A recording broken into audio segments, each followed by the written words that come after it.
Romans is book number 6. Matthew, Mark, Luke, John, Acts, Romans.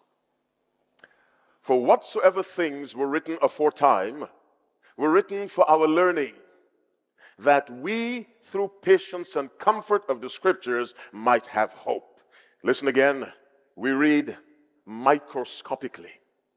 Listen to the voice of God speaking through His Word. For whatsoever things were written aforetime. Now, aforetime goes how far back?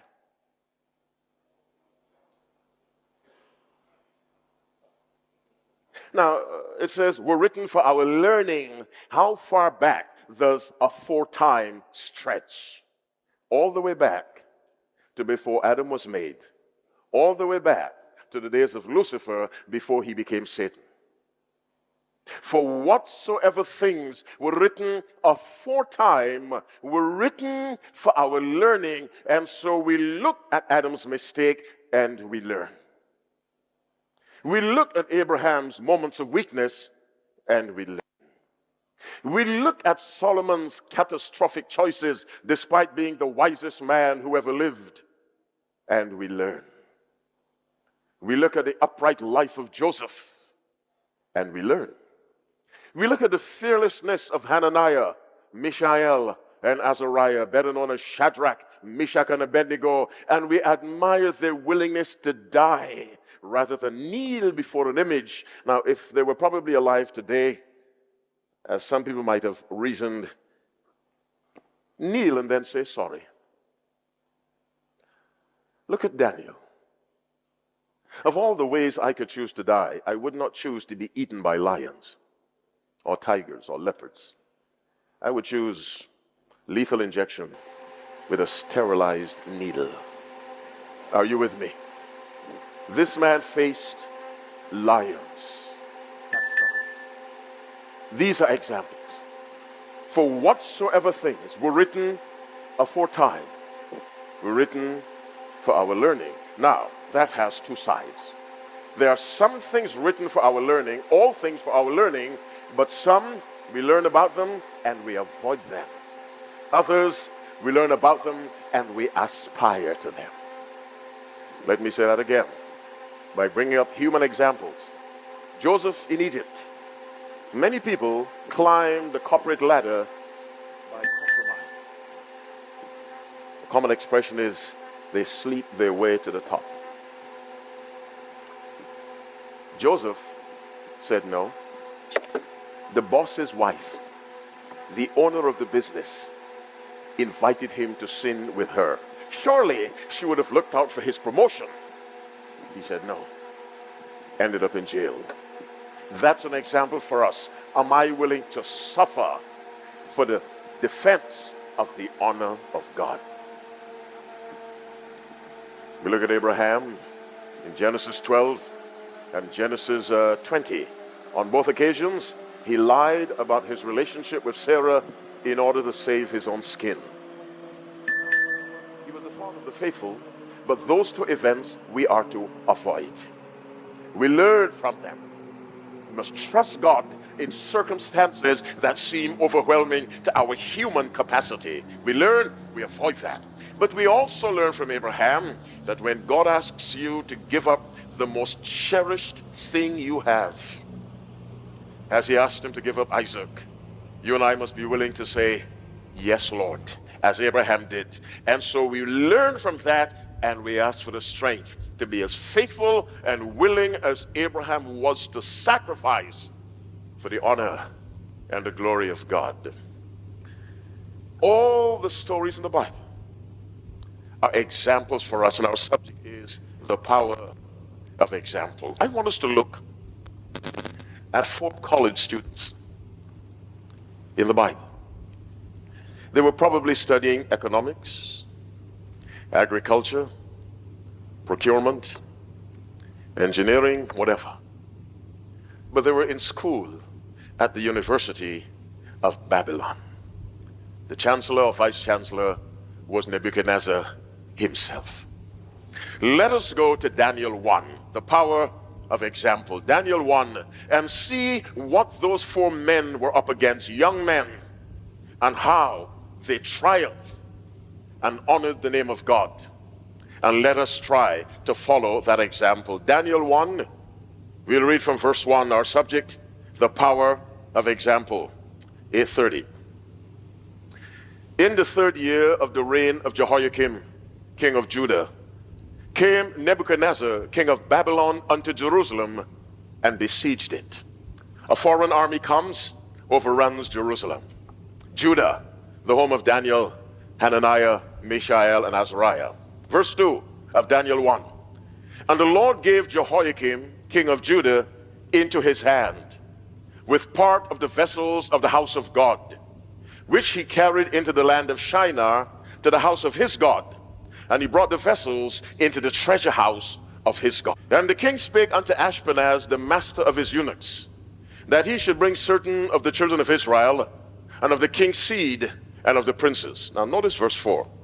Children in whom was no blemish, but well favored, and skillful in all wisdom, and cunning in knowledge, and understanding science, and such as had ability in them to stand in the king's palace, in whom they might teach the learning and the tongue of the Chaldeans. We pause at verse 4, Daniel 1.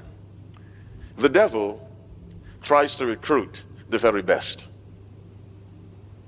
God tries to recruit everybody, yes. The devil tries to destroy everyone, but he puts particular emphasis on the most talented, because the most talented under his control can be used to exert a destructive influence over a wide area. Listen to how the Bible describes these young men. Children, verse 4, in whom was no blemish. What does that mean?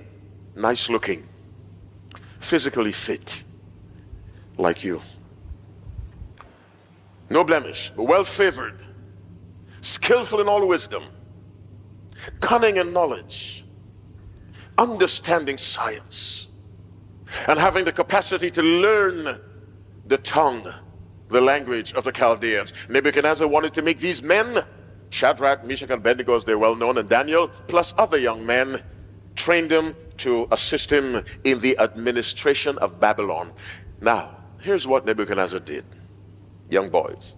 Verse 5. And the king appointed them a daily provision of the king's meat and of the wine which he drank, so nourishing them 3 years, that at the end thereof they might stand before the king. Now you've heard the saying, you are what you eat, and that's very true. The king gave them a Babylonian diet.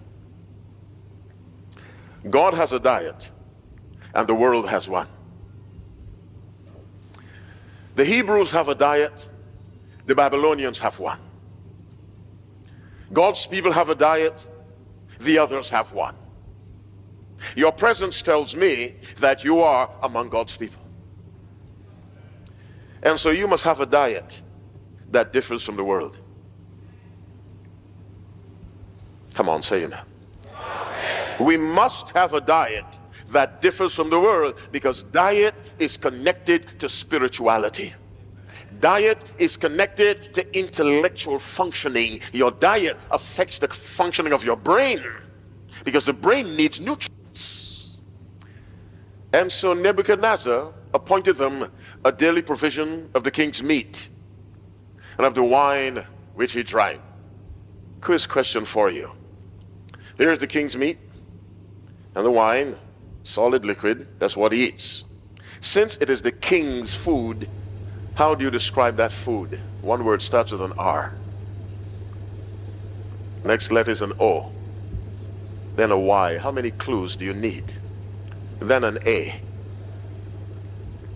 Royal. Now this is royal diet. Are you with me? The ordinary Babylonians did not have that. There's a tendency in us to want what the big shots have. So we try to dress not like the woman who just sells peanuts on the side of the road. We try to dress like Kim Kardashian. And whoever is in Ghana, I don't know her name. Whoever. Not the man pushing a wheelbarrow with charcoal in it. The king's diet, royal. Status, to eat like the king, status. And the king provided them, appointed them a daily provision of the king's meat and of the wine which he drank, so nourishing them 3 years, that at the end thereof they might stand before the king. Verse 6. Now among these were of the children of Judah, Daniel, Hananiah, Mishael, and Azariah.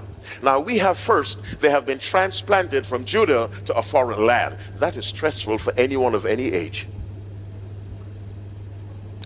Now they've been given a different curriculum. Are you with me? Different curriculum. Now they've been given a different diet. Or the attempt was made to do that. Here's something else that's going to change. Verse 6. Now among these were of the children of Daniel, Hananiah, Mishael, Azariah, unto whom the prince of the eunuchs gave names.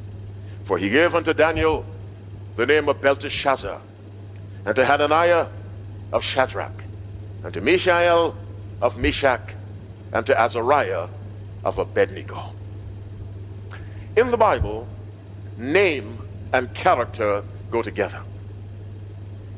So when Jacob deceived Esau and stole the birthright and the blessing, Esau said, is not he rightly named Jacob?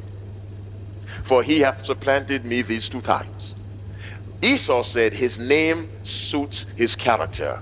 When he had repented 20 years later, and he met God that midnight by the brook, and he wrestled with God, and he would not let God go. God said, now you've overcome. Your name is no longer Jacob, a supplanter. Your name is an overcomer, Israel. Name and character go together. Daniel means God is my judge. Hananiah, Mishael, Azariah, each name has to do with God. Each name is connected to God. The Hebrew God, the God of heaven and earth, the God of the 10 Commandments, the God of the Sabbath. Nebuchadnezzar wants to make them Babylonian.